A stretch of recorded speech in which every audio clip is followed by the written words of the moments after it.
assedia.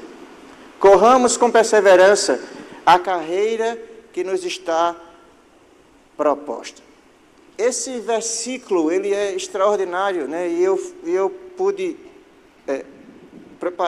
estudar um pouco sobre ele. Como eu fui enriquecido com um versículo apenas. E eu não estou desmerecendo o resto do texto, porque a Bíblia, na realidade, ela é completa. E como ela se renova todos os dias, às vezes a gente só precisa de um texto para que Deus abra o nosso leque de entendimento. E o mais interessante é que esse versículo, ele está logo depois de Hebreus capítulo 11. Os aqui antigos, né, conhecem um texto de Hebreus capítulo 11, fala sobre os heróis da fé. Você lembra dele? Ela fala sobre a fé, né? Depois ela começa a falar sobre os heróis da fé, e não tem tempo a gente ler Hebreus capítulo 11 inteiro, ok? Mas eu separei alguns pontos, coloca aí o próximo slide. Então, no versículo 2 do capítulo 11 de Hebreus, ele diz: os antigos alcançaram bom testemunho. O mais interessante é o seguinte: quando você lê o capítulo 11 inteiro, você percebe, irmãos, que tem muita gente nesse negócio louco chamado, hoje nós chamamos de evangelho. Mas tem muita gente nesse universo louco chamado o plano de Deus. Por que o universo louco, né? A palavra loucura, ela é nada mais, nada menos do que algo que não pode ser racionalizado, medido, explicado. Algo que você não consegue traçar uma linha muito inteligente dos fatos. Se você for olhar a Bíblia, irmãos, ela é repleta de exemplos que fogem do padrão humano de raciocínio. Por quê? Simplesmente porque, se você não sabia, eu vou trazer uma grande revelação para você hoje à tarde. Deus é mais esperto que você. E ainda por cima, Ele não precisa se adequar a você para que as coisas funcionem. Porque aí Ele deixaria de sair do seu estado de soberania. Deus é tão completo, irmãos, que nós é que nos adequamos a Ele. É Ele que monta, mas é nós que decidimos. Tudo vem dEle, está arquitetado por Ele, organizado por Ele. E a Bíblia diz que Ele sabe de todas as coisas e sabe de uma forma antecipada. Por acaso Ele, tendo dito algo, Ele não faria? Se Ele já sabe o que vai acontecer, Ele já sabe o seu futuro, Ele sabe quem você é. E a gente já escutou isso várias vezes, né? Nós nascemos por causa do propósito. E isso não é um jargão gospel. Isso não é história que inventaram, isso é real, irmãos. Isso é mais real do que a cadeira que você está sentado agora. Se você está vivo, não é simplesmente obra do acaso. Efésios capítulo 1, a gente já pregou aqui sobre isso. Deus, Ele soube o tempo certo de enviar Jesus, de fazer você, vindo à plenitude dos tempos, o tempo correto. Nada está fora do controle dEle. Deus, Ele sabe o que Ele projetou para você. Cara, Deus sabe o que projetou para nós como igreja. O macro, o todo, né? O corpo de Cristo, desde a sua morte desde a sua morte e ressurreição até a segunda vinda, esse espaço de tempo que foi aberto, chamado igreja, Ele sabia o que estava fazendo, irmãos, quando reservou você. Você poderia nascer em qualquer época da eternidade. Você poderia nascer em qualquer época, qualquer momento. Você poderia vir sobre qualquer família. Você poderia estar cercado de outros ciclos de amizades. Mas aprove a Deus, nesse momento da história da eternidade, você ter nascido, você ser participante. Você ser participante de algo, irmãos, que vai mudar a vida de pessoas. Nós somos a igreja. Nós somos a representação visível de um Deus invisível.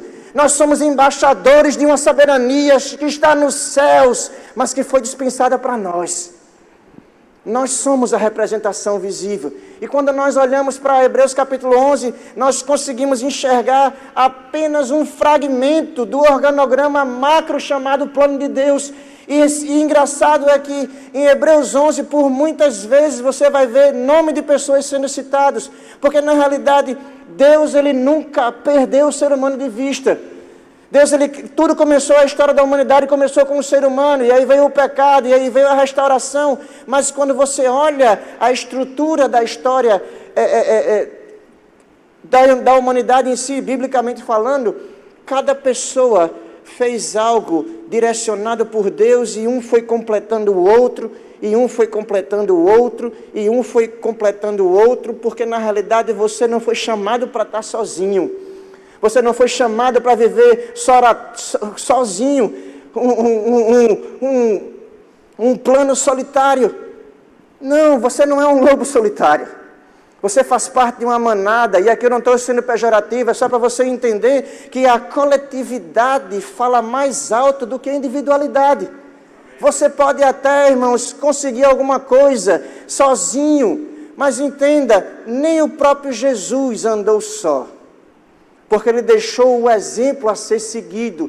Cara, no mínimo você tem que ter 12 loucos que vão acreditar em você. Por quê? Porque vai chegar momentos em que você vai precisar de ajuda. Vai precisar... Jesus, ele, por várias vezes, ele disse, vem orar comigo. Ore comigo, eu vou ali, mas ore. Você precisa de parceiros de oração. Você precisa de parceiros que possam acolher você. De dar uma palavra de incentivo, de avanço. Você está comigo? Ninguém nasceu para viver só. Se você isolar um ser humano, certamente ele vai ser deficiente em alguma coisa.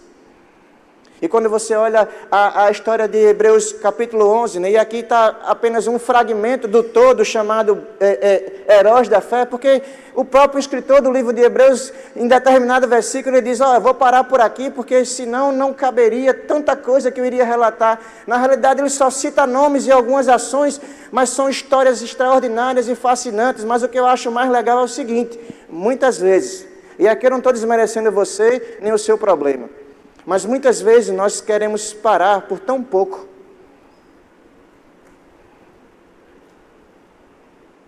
Quando você olha a história desses homens, na realidade, e aqui não tem tempo a gente falar de todos eles, cara, quantas coisas eles sofreram, e eles não tinham culto 4 vezes na semana. A maioria dos antigos heróis da fé, se não toda a base deles, escutaram um comando. E o mais interessante é que, mas foi o próprio Deus. E você acha que é quem fala com você? O Espírito Santo não é Ele, por um acaso? O mais interessante, irmãos, é quanto tempo nós precisamos perder hoje. E aqui eu não estou desmerecendo não, porque a palavra se renova. Mas quanto tempo a gente tem que perder tentando convencer você que você pode.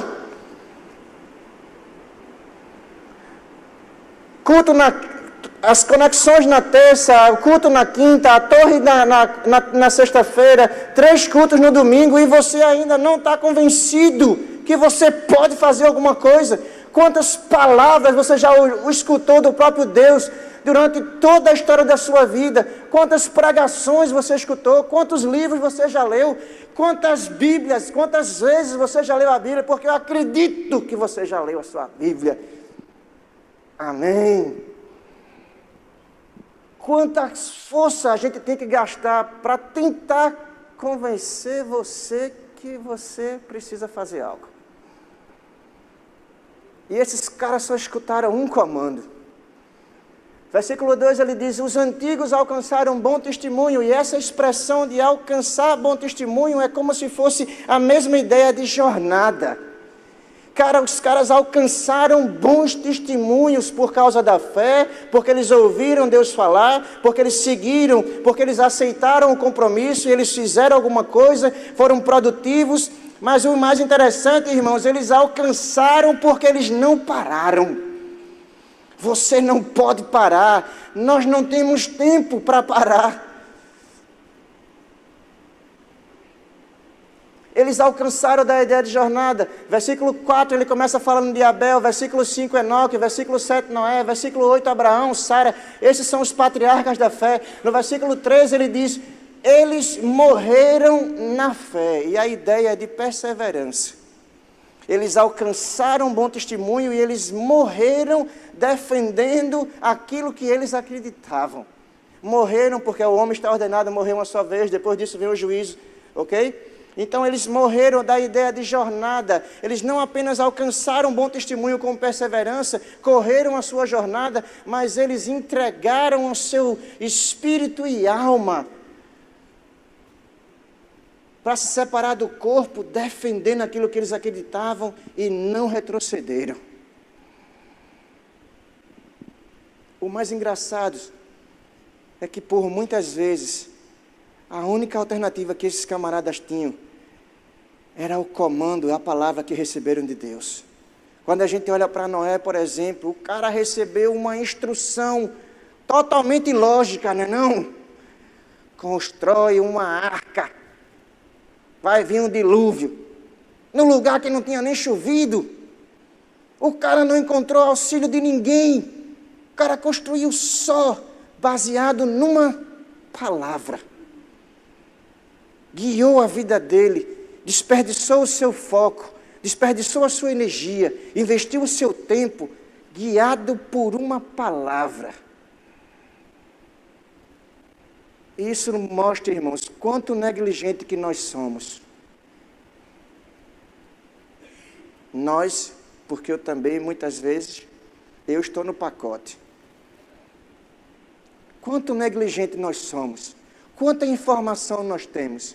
E nós, principalmente, que somos o povo da fé.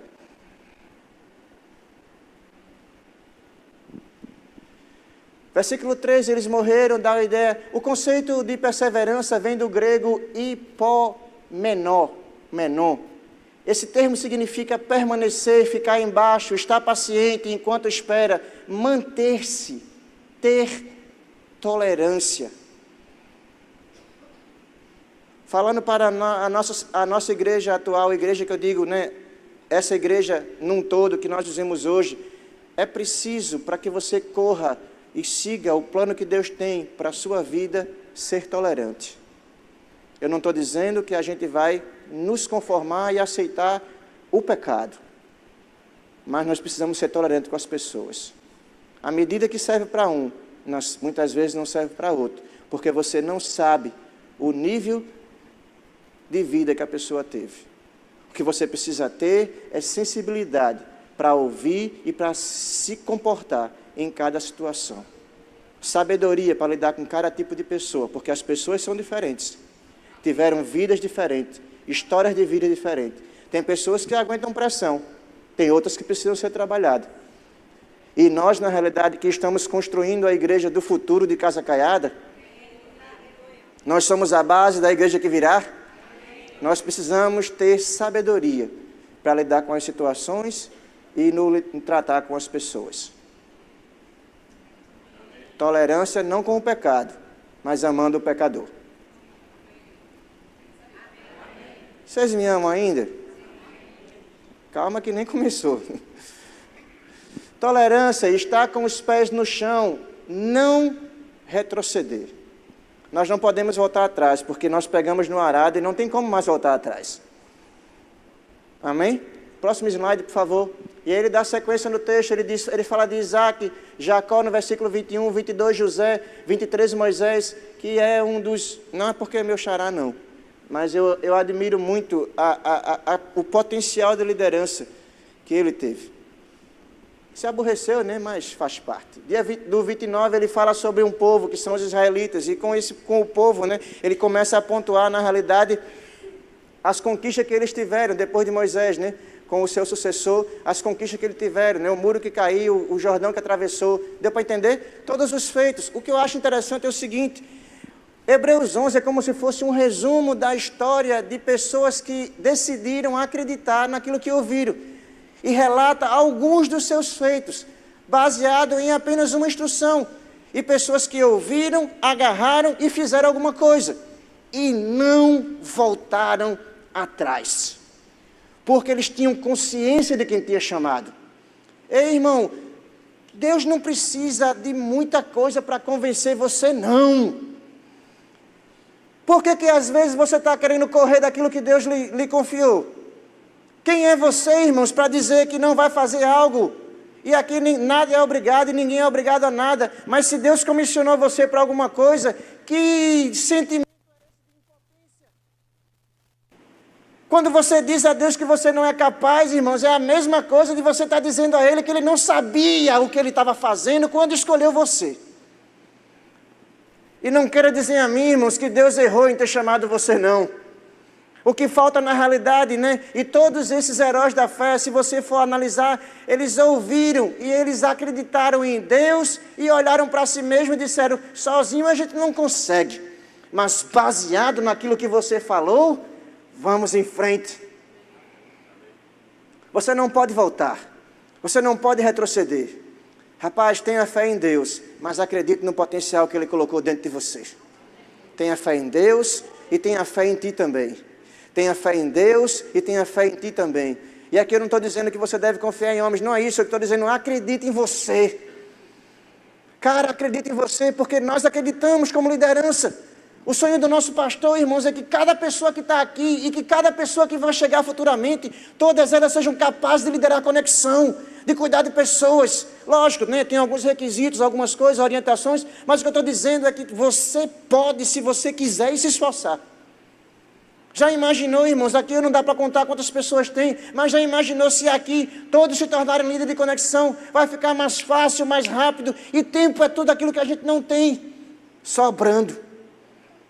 Nós precisamos que você pegue junto, não com a visão de um homem, mas com a ideia do Criador, que direcionou uma estratégia de podermos alcançar pessoas mais rápido, cuidar bem delas e estar mais próximo de pessoas. Porque, como eu falei, pessoas, e principalmente hoje, precisam de relacionamentos saudáveis. E eu tenho certeza que você tem todo o potencial do mundo de desenvolver esse relacionamento saudável. Até porque você é uma boa companhia. Ninguém deu amém, hein? Será possível, irmãos, que a gente não pode confiar em você para cuidar de alguém? Então, versículo 31, ele fala de Raabe, e é específico quando o texto diz a meretriz, prostituta. E por que o texto, o escritor do livro de Hebreus deixou tão claro? Raabe, a meretriz. Para que você fique registrado por toda a história da igreja, que o seu passado pouco importa. Uma mulher samaritana, com a história de vida um pouco desorganizada, teve a sensibilidade de ouvir, a sensibilidade de reconhecer e a coragem de anunciar. Uma mulher com um passado um pouco complicado, quando ouviu a instrução, soube o que tinha que fazer. Seu passado, se você se arrepender, pouco importa. Afinal de contas, é isso que nós acreditamos. Ou não é? Hã? É. Eu acredito que pessoas podem ser transformadas pelo novo nascimento. E se elas quiserem, e se elas se converterem e deixar, cara, não tem ninguém que possa dizer o contrário. Você pode tentar acusar alguém, mas sua opinião pouco importa. Porque a beleza do novo nascimento, a verdade espiritual do novo nascimento, vale muito mais do que você pensa. Ou do que a opinião que você tenha montada sobre certas pessoas. Coloca o versículo, Hebreus capítulo 11, versículo 33 ao 39, a gente vai ler bem rápido, só para você entender que você não é a última Coca-Cola no deserto. Amém? Coloca, não é o slide, é a Bíblia mesmo, digital. Hebreus capítulo 11, versículo 33 ao 39. Você não é a única Coca-Cola no deserto, e você não está sozinho nesse organograma macro chamado plano de Deus. Perceba, o escritor começa a relatar acontecimento na vida de pessoas. E ele diz, os quais por meio da fé subjugaram reinos, praticaram justiça, obtiveram promessas, fecharam a boca de leões, versículo subsequente, a gente vai ler até 39. Extinguiram a violência do fogo, escaparam o fio da espada, da fraqueza tiraram força, fizeram poderosos em guerra, puseram em fuga exércitos de estrangeiros. Mulheres receberam pela ressurreição os seus mortos, alguns foram torturados, não aceitando seu resgate para obterem superior ressurreição. Outros, por sua vez, passaram pela prova de escárnios e açoites, sim, até algemas e prisões. Foram apedrejados, provados, cerrados pelo meio, mortos a fio das espadas, andaram perseguidos, vestidos de peles de ovelha, de cabras, necessitados, afligidos e maltratados, homens dos quais o mundo não era digno, errantes pelos desertos, pelos montes, pelas covas, pelos astros, antros da terra. E o 39, ora, todos estes obtiveram o bom testemunho da sua fé. Lógico, eles não alcançaram a promessa do próprio Criador, mas é o que eu quero que você entenda. Todas essas pessoas que a Bíblia não relata o nome porque não tem como, todas elas, agarraram, disseram sim ao projeto de Deus, e nenhuma delas desviou por nenhum desses obstáculos que passou aí. Aí eu te pergunto, qual é o seu problema? E eu não estou desmerecendo ele. Qual é o seu problema, mediante a tudo aquilo que a gente leu aqui?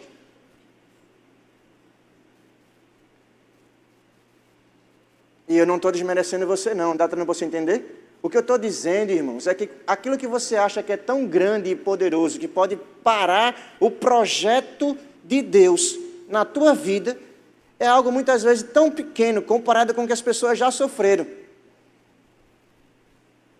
E eu não estou desmerecendo o que você passou, não. Sua história de vida me importa também, me interessa também. Mas o que eu acho interessante, irmãos, é que muitas vezes as pessoas usam algo que aconteceu como desculpa para retroceder. Não há absolutamente nada que justifique o seu retrocesso. Aqui eu estou falando, irmãos, de pessoas de fé. Eu estou falando com você mesmo. São pessoas de fé, irmãos, que decidiram receber Jesus como Senhor e Salvador da sua vida. Ei, nós recebemos Ele como Senhor da nossa vida.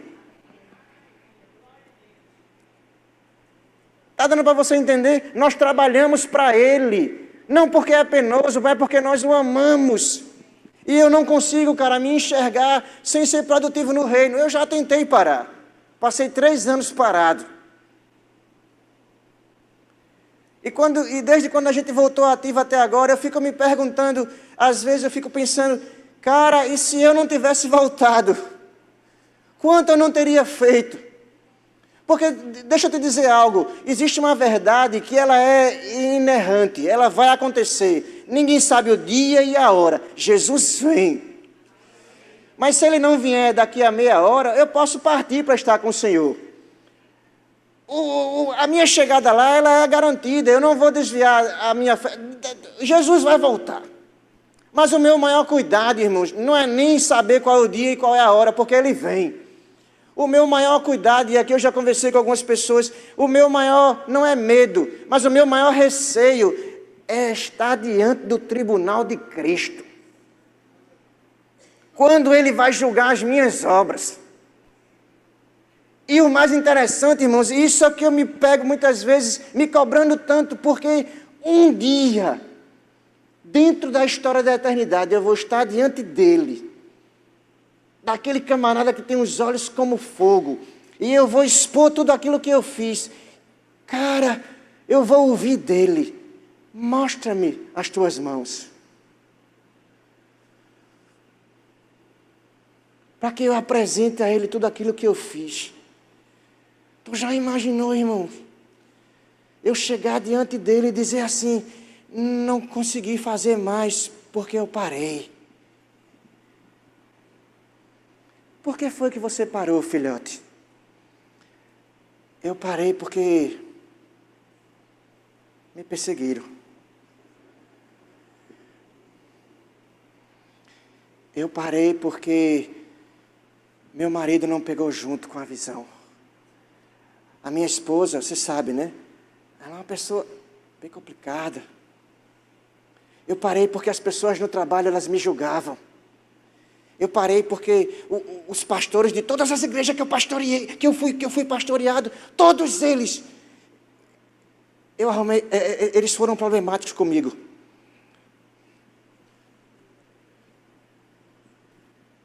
Se você teve problema em todas as igrejas que você passou, eu vou trazer uma grande revelação e possa ser que Jesus diga isso para você.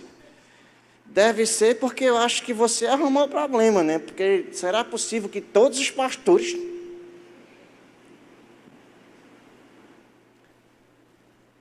nós não vamos voltar atrás. Coloca a sequência do slide, que agora a gente vai começar todos eles tiveram a sensibilidade, isso é interessante. Todas as pessoas do Antigo que foram relatadas aqui, e até aquelas que não foram. Todas elas. Gideão, Baraque, Sansão, Jefté, Davi. Davi é um cara fora da média. Samuel e os profetas. Cara, os profetas, todos eles eram loucos. Mas para ouvir, para seguir Deus, irmãos, tem que ser muito louco muitas vezes. Todos tiveram a sensibilidade para ouvir a Deus. A obediência, cadê Paulinho? A obediência aqui, viu, Paulinho? Lembrei de você, coloquei. Todos tiveram a sensibilidade de ouvir a Deus. Tiveram a obediência no seguir as instruções dadas por Ele. E a coragem para não voltar atrás. Coloca o slide, a subsequente deles. Então, vamos voltar ao texto, né? O texto, ele diz, e a gente leu ele. O que eu acho interessante nesse texto, né? E aqui a gente vai começar a entender Hebreus capítulo 12, versículo 1. Ele diz, temos a nos rodear tão grande nuvem, eu só não estou conseguindo ver o relógio. Então, temos a nos rodear tão grande de nuvem testemunha. Essa expressão, temos a rodear, ela é tirada de uma palavra grega que retrata uma pilha alta de coisas que está rodeando alguém por todos os lados. A ideia é que esses exemplos bíblicos estão empilhados a todo tempo ao nosso redor. Coloca a imagem que eu mandei dos livros. Eu acho que a melhor forma de você entender essa expressão é quando você olha para uma pilha de livros como essa. A expressão tem nos rodeado é como se fosse uma pilha de objetos. Então eu posso colocar o objeto que eu quiser.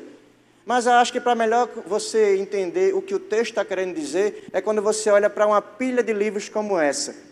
E que cada livro é a história de alguém. Até porque um dia o livro da vida será aberto e outros livros também serão abertos. E os outros livros serão as histórias das vidas das pessoas que estiverem diante dele. Não você que é a igreja. Isso é escatologia. Então os livros da vida serão abertos e os livros da vida das pessoas também. Você já imaginou, irmãos, a história da sua vida, ela dá um livro. Ou não dá? Será possível que você não fez nada na sua vida o tempo todinho?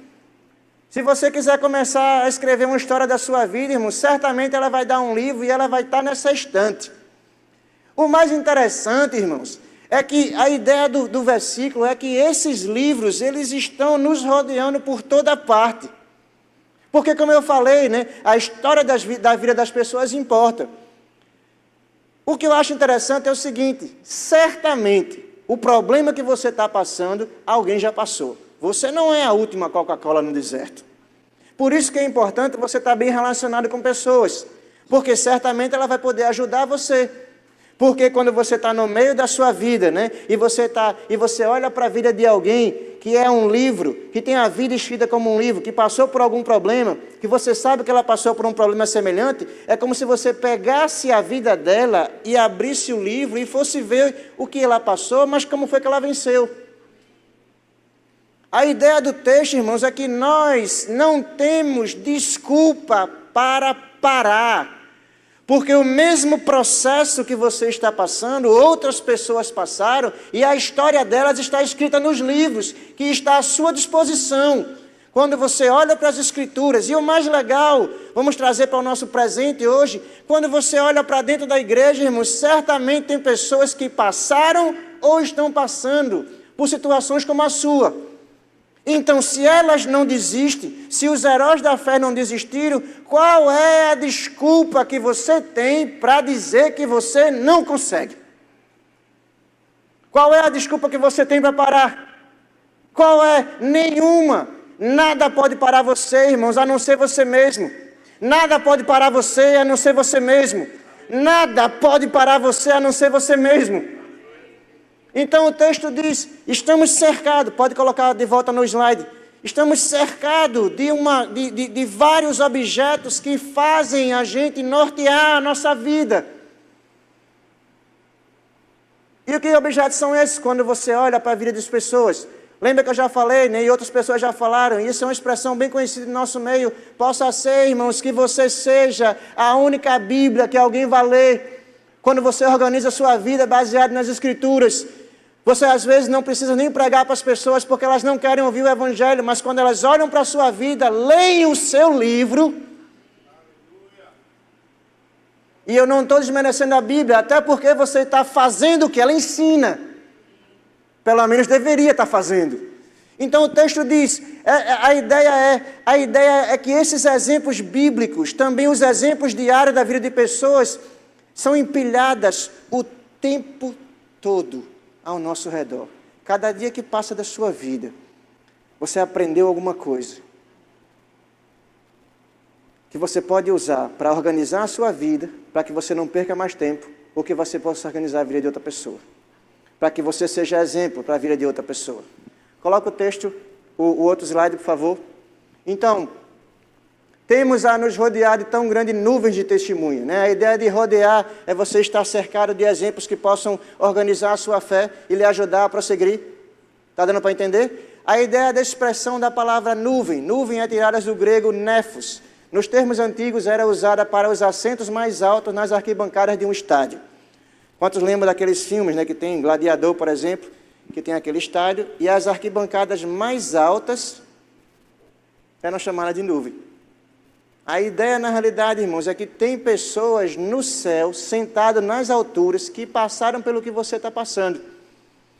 E lógico, né, a ideia de torcida é que a Bíblia é clara, e a gente sabe que eles não conseguem enxergar a nossa vida aqui. Mas a ideia do que ele está querendo passar é o seguinte, cara, se eles conseguiram chegar lá, certamente um dia, quando você chegar lá, você vai ouvir que eles conseguiram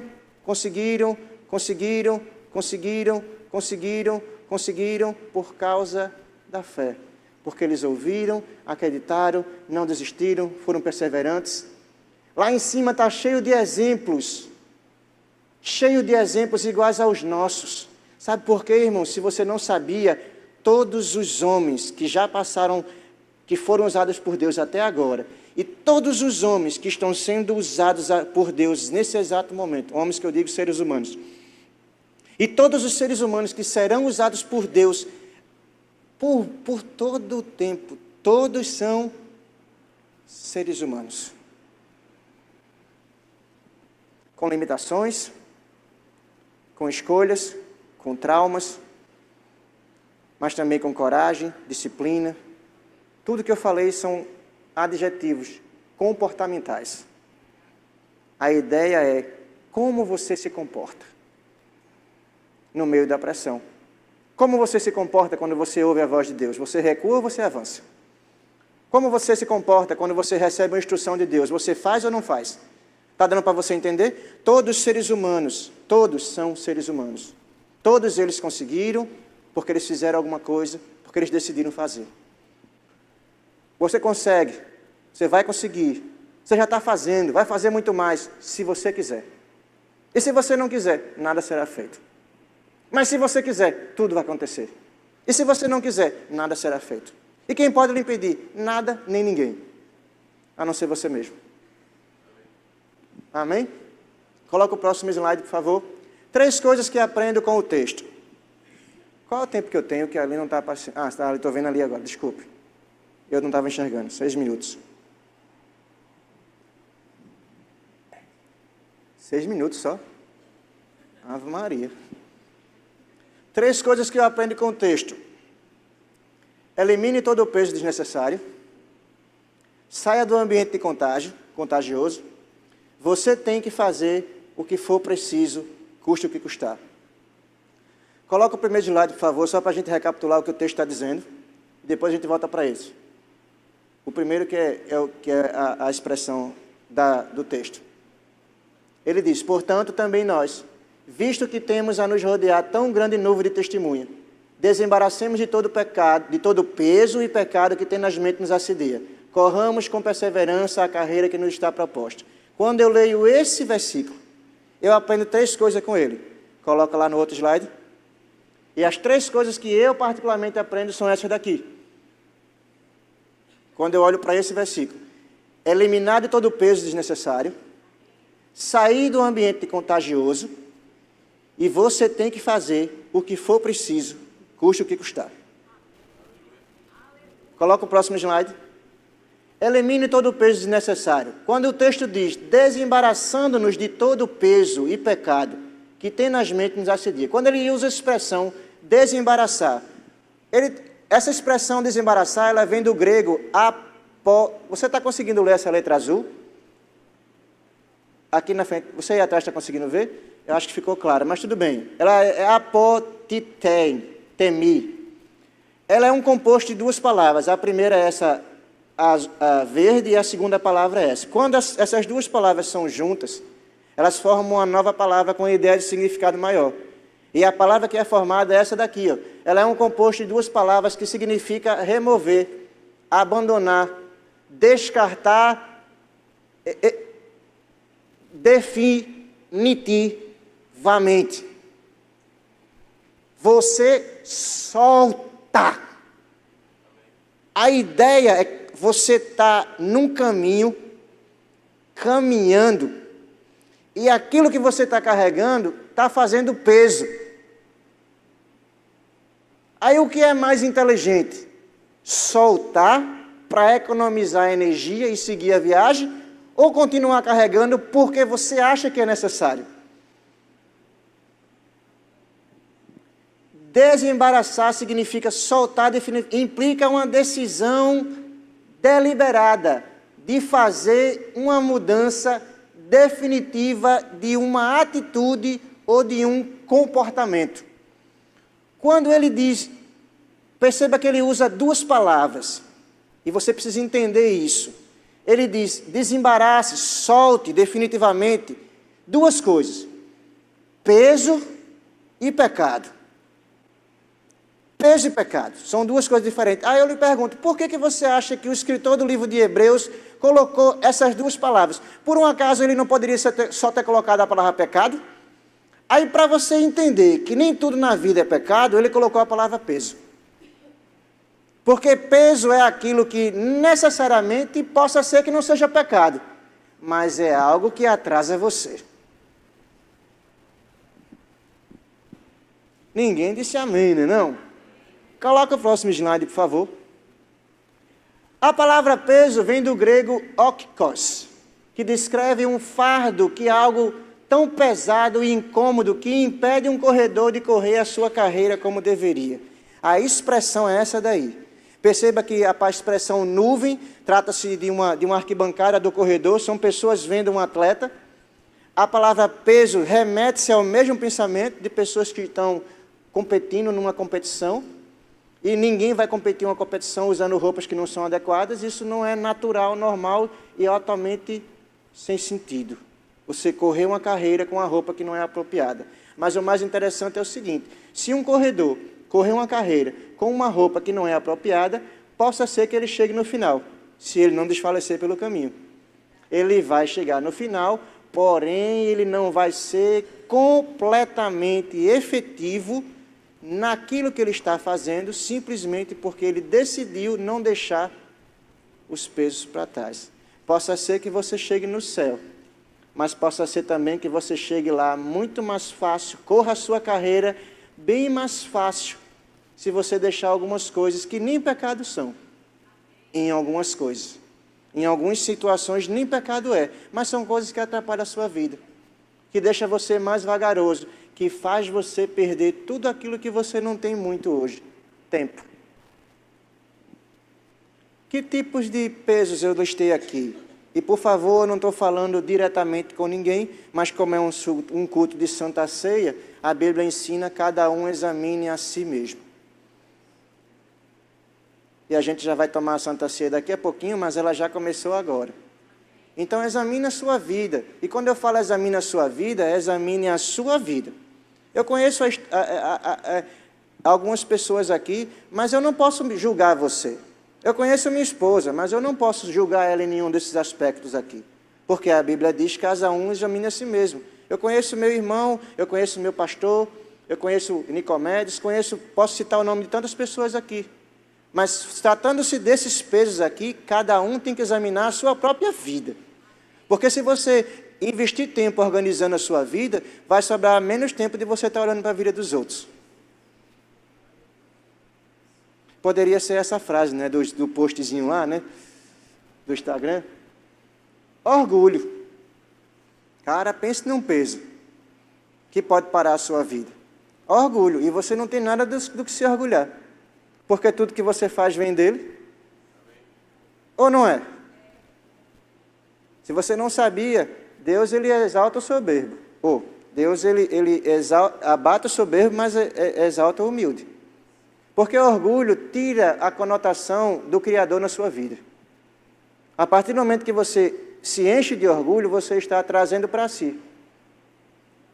Então você está perdendo o foco. Isso pode atrapalhar a sua vida. Complexo de inferioridade. Esse daqui, eu não sei como tem algumas pessoas que sofrem com ele. Porque a Bíblia é repleta de tanta palavra positiva, de tanta coisa que faz você ir para frente. É o próprio Criador, cara, enviando Jesus. E aqui a gente já falou, tem o rema, tem várias coisas que a gente já pregou aqui. É tanta palavra positiva, tanta coisa que exalta, e você fica preso com o que as pessoas dizem de negativo sobre você. Cara, eu tomei isso como meta na minha vida já há algum tempo. E recentemente eu lembrei disso novamente. Estou trabalhando, me organizando para isso novamente. A opinião das pessoas, as palavras que elas dizem, não podem me parar. As palavras que as pessoas dizem sobre a minha vida não podem me derrubar, porque não são as palavras das pessoas que me mantêm de pé. Então as pessoas podem dizer o que quiser de mim, podem falar o que quiser de mim, podem pensar o que quiser de mim, mas isso não vai fazer me parar, porque não foi isso que me colocou de pé. Não foi as palavras das pessoas que me trouxeram de volta à atividade. Então não são as palavras das pessoas que vão me fazer parar. Nada vai me fazer parar. Diga para o seu vizinho, nada vai fazer você parar. Só para você acordar, né? Porque apagou a luz, pode ser que você durma. Diga agora para o outro vizinho, você não vai parar. Ei, você vai chegar até o fim. Você vai correr a sua carreira. Você vai guardar a sua fé. Ei, você vai correr a sua carreira com força, dedicação, zelo, competência. Sabe por quê, irmãos? Porque nós sabemos para quem estamos fazendo. É para o nosso Criador, é para o nosso El Shaddai, é para o nosso Deus, é para o nosso Pai. Não pode ser feito de forma relaxada. Quanto mais eu faço, mais dá vontade de fazer. Quanto mais eu faço, mais dá vontade de fazer. Por quê, irmãos? Porque não tem como voltar atrás. Está no meu sangue, está no meu DNA, irmãos, faz parte de mim. Levantar a maior quantidade de pessoas possíveis. Pegar junto com a ideia do nosso pastor, irmãos, falar de Jesus, cuidar das pessoas, levantar conexões, abrir igrejas, levantar ministros. Ei, vamos mudar essa cidade. Isso não é um jargão, irmãos, tem várias pessoas por aí, mas se nós fizermos o nosso, se nós corremos a nossa carreira, nós vamos conseguir aquilo que nos foi proposto. Aquilo que nós, irmãos, nós estamos seguindo o plano de Deus que Deus escolheu para essa igreja.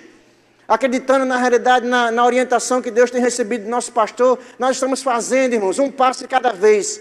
Mas tudo aquilo que Deus projetou para nós como igreja local, eu declaro em nome de Jesus que vai acontecer. Eu declaro em nome de Jesus que você não vai voltar atrás. E eu declaro em nome de Jesus que você será uma torre de vigia e uma pessoa que vai levantar outras pessoas que virão. Hipocrisia, falsidade, preguiça, distração, medo. Nada desses comportamentos podem parar você.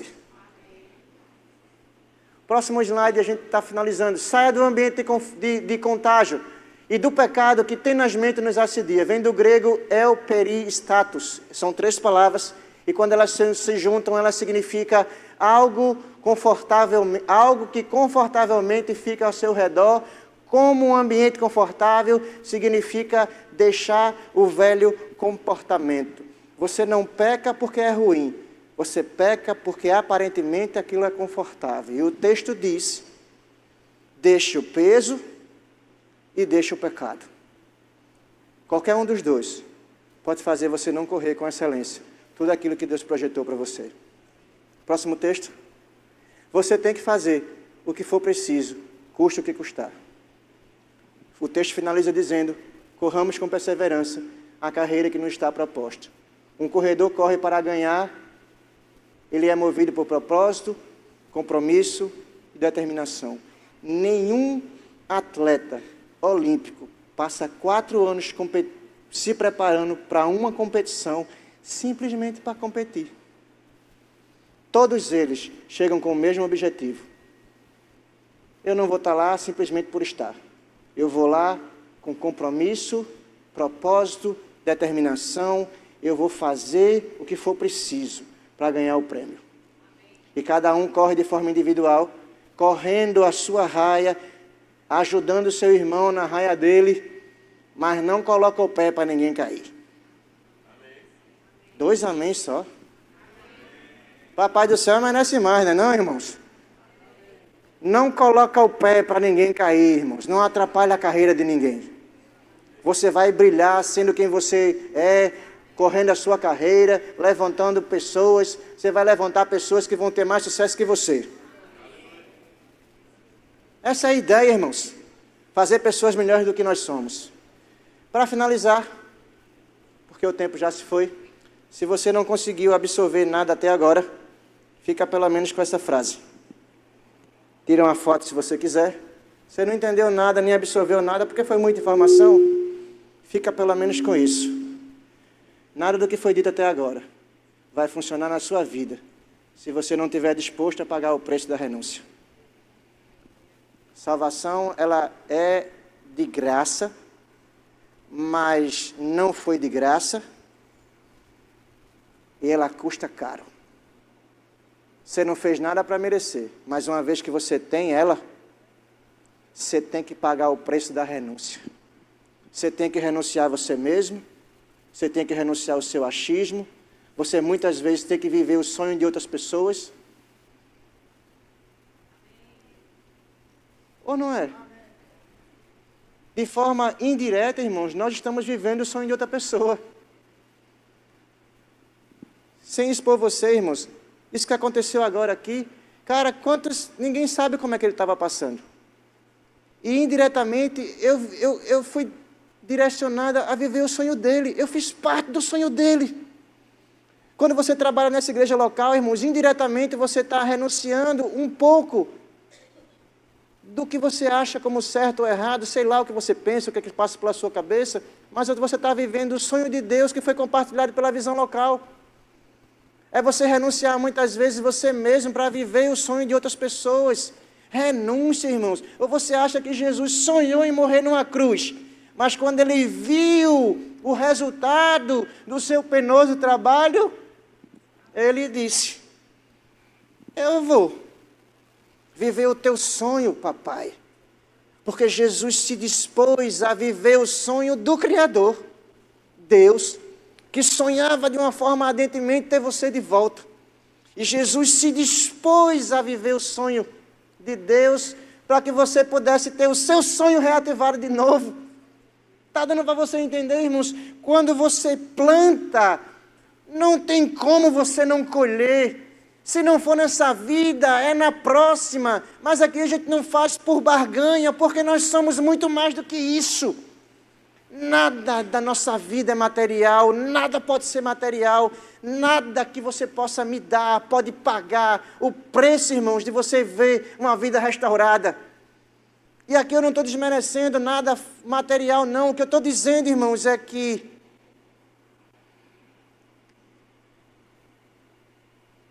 Deus, Ele acredita em você. E Ele sabia que você estava aqui hoje à noite